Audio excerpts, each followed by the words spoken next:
अमरीकी इंतखाबात की आलमी सियासत पर मुमकिन असरात। ये इंतखाब ज़्यादातर दाखिली मसाइल जैसे कि अफराती ज़र के बारे में है, जबकि खारजा पॉलिसी एक बुनियादी नोट के बराबर है। तो फिर दुनिया को इंतखाब के नतीजे के बारे में क्यों फिक्र करनी चाहिए, क्योंकि इसका असर आलमी सतह पर पड़ सकता है। कैमला और डोनाल्ड ट्रंप दो बहुत मुख्तलिफ नज़रियात की नुमाइंदगी करते हैं।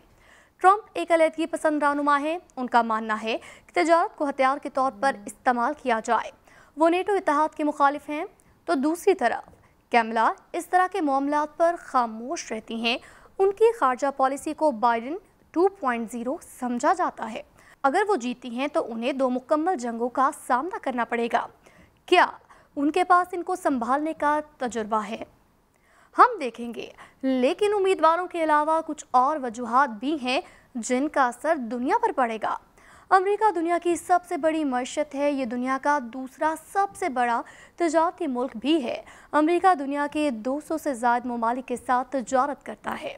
ये आलमी तजारत का 9% बनता है। अगर अगला सदर तहफ़्फ़ुज़ पसंद हुआ तो हर मुल्क को इसका असर महसूस होगा। इसी तरह मौसमियाती तब्दीली के मामले में अमेरिका ग्रीन हाउस गैसों का दूसरा सबसे बड़ा अखराज करने वाला मुल्क है। लेकिन ट्रंप मौसमियाती तब्दीली पर यकीन नहीं रखते। जब वो आखिरी बार सदर थे तो उन्होंने अमेरिका को पेरिस मौसमियाती मुआहदे से अलग कर लिया था। अगर वो दोबारा जीते तो क्या वो ये फैसला दोबारा करेंगे?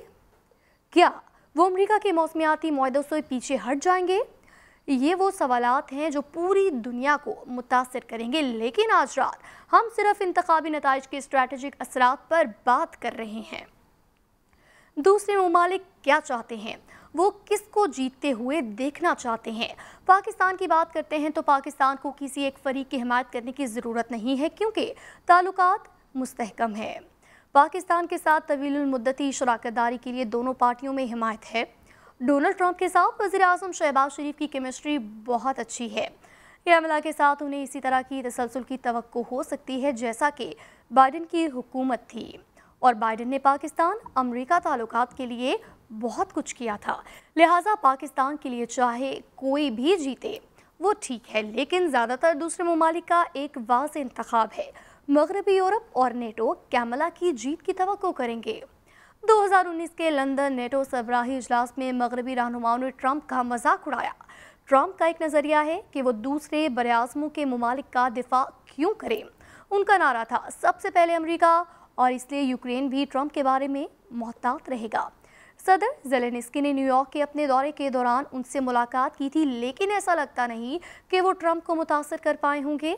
ट्रंप कहते हैं कि वो अपने इक़्तिदार में आने के बाद पहले दिन ही जंग का खात्मा कर देंगे, लेकिन वो ये कैसे करेंगे इसका अभी तक कुछ पता ही नहीं। मगर इम्कान है कि वो यूक्रेन की फौजी इमदाद कम कर देंगे, जिससे यूक्रेन को अमन के लिए मुज़ाकरात करना पड़ेंगे। अब बात करते हैं मगरबी एशिया की। इसराइल का इस इंतखाब में एक वाज़ेह इंतखाब है। ट्रंप और बेंजामिन नेतन्याहू की दोस्ती बहुत गहरी है। ट्रंप ने अमरीकी सिफारत खाना तेल अवीव से यरूशलेम मुंतकिल किया था। इसके अलावा उसने इसराइल और कुछ अरब ममालिक के दरमियान इब्राहिम मुआहदा भी करवाया। लिहाजा नेतन्याहू चाहेंगे कि ट्रंप दोबारा व्हाइट हाउस में आए। अगर बाइडेन उम्मीदवार होते तो शायद बात मुख्तलिफ होती, क्योंकि बाइडेन ने सख्त बयानात के बावजूद नेतन्याहू की मुसलसल हिमायत की।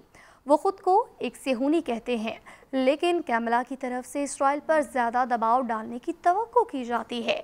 वो शायद जलसों में ये बात ना कहें, लेकिन इशारे ये हैं कि वो नेतन्याहू पर ज़्यादा दबाव डालेंगी। अब सऊदी अरब की बात करते हैं तो सऊदी अरब बाइडेन को हटाने की उम्मीद करेगा, क्योंकि उनकी हुकूमत में सऊदी अमरीकी ताल्लुकात कभी इंतहाई कशीदा हो गए थे। इसके मुकाबले में ट्रंप ज़्यादा दोस्ताना थे। वो उस वक्त सदर थे जब खाशखजी का कत्ल हुआ था। बेशतर मगरबी ममालिक ने मोहम्मद बिन सलमान को अलग थलग कर दिया था, लेकिन ट्रंप ने ऐसा नहीं किया। रिपोर्ट्स के मुताबिक ट्रंप ने मिडल ईस्ट में सऊदी वली अहद का उस मुश्किल वक्त में साथ देने के बारे में फ़ख्र से बात की। लिहाजा सऊदी अरब के लिए मुमकिन तौर पर ट्रंप की वापसी खुशाइंद होगी। शुमाली कोरिया भी ट्रंप की जीत की ख्वाहिश करेगा। किम जोंग उन ने ट्रंप के साथ 3 मुलाकातें की थी। इन मुलाकातों का कोई ख़ास नतीजा नहीं निकला, लेकिन किम जोंग उन को कम अज़ कम आलमी सतह पर अहमियत मिली। कैमला के बारे में तवक्को की जाती है कि वो बाइडेन की पॉलिसी को जारी रखेंगी। जनूबी कोरिया के साथ ताल्लुकात को बेहतर बनाना और शुमाली कोरिया से बातचीत न करना चीन की बात करें तो ट्रंप ने अपनी हुकूमत के दौरान चीन के साथ तजारती जंग शुरू की थी और वो इस बार भी एक नया दौर शुरू करने का इंदिया दे चुके हैं। अमरीकी दरामदात पर 60% तक महसूलात लगाना जो चीन के लिए तबाहकुन होगा। चीन के दरामदात की मालियत 560 अरब डॉलर से जायद है। उस पर 60% टैक्स लगना चीन की मईशत के लिए एक बहुत बड़ा धचका होगा। ताहम ट्रंप शायद ताइवान की हिफाजत में दिलचस्पी ना रखें। वो नेटो के दिफा में दिलचस्पी नहीं रखते तो फिर वो ताइवान के दिफा में क्यों दिलचस्पी रखेंगे? और बीजिंग इस बात को जानता है। हाल ही में चीन ने कहा कि अगर ट्रंप जीता तो अमेरिका ताइवान को नज़रअंदाज कर सकता है। आखिरकार ये सब कुछ दो मफरूज़ों पर मबनी है। एक तो ये कि ट्रंप 2.0 ट्रंप 1.0 की तरह ही होंगे। उनके जुलूसों से यही लगता है, लेकिन यकीन से कुछ भी कहा नहीं जा सकता। दूसरा मफरूज़ा ये कि कैमला बाइडन 2.0 की तरह होंगी। एक बार फिर हम यकीन से कुछ नहीं कह सकते। शायद कैमला अपने तौर पर सदर के तौर पर सामने आए और वो अपनी अलग राह इख्तियार करें। अगर ऐसा हुआ तो उनकी पोजीशन बदल सकती है, ये कहना महफूज है।